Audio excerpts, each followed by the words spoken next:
21 August grenade হামলা মামলায় তারেক রহমান, লুৎফুজ্জামান বাবর সহ সকল আসামিকে দেয়া খালাসের রায় বহাল রেখেছে আপিল বিভাগ। একই সঙ্গে এই মামলা পুনরায় তদন্ত করতে হাইকোর্টের দেয়া পর্যবেক্ষণ বাতিল করা হয়েছে।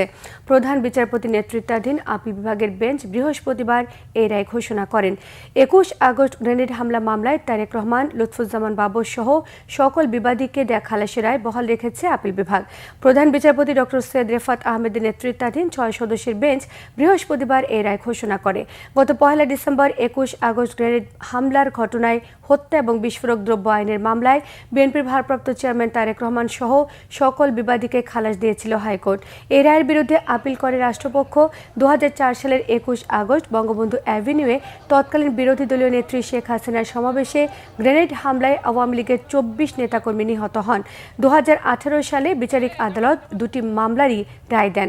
রায়ে সাবেক স্বরাষ্ট্র প্রতিমন্ত্রী লুৎফুজ্জামান বাবর, সাবেক শিক্ষা উপমন্ত্রী আব্দুল সালাম পিন্টু সহ 19 জনকে মৃত্যুদণ্ড, বিএনপির ভারপ্রাপ্ত চেয়ারম্যান তারেক রহমান সহ 19 জনকে যাবজ্জীবন এবং 11 জনকে বিভিন্ন মেয়াদে কারাদণ্ড দেওয়া হয়।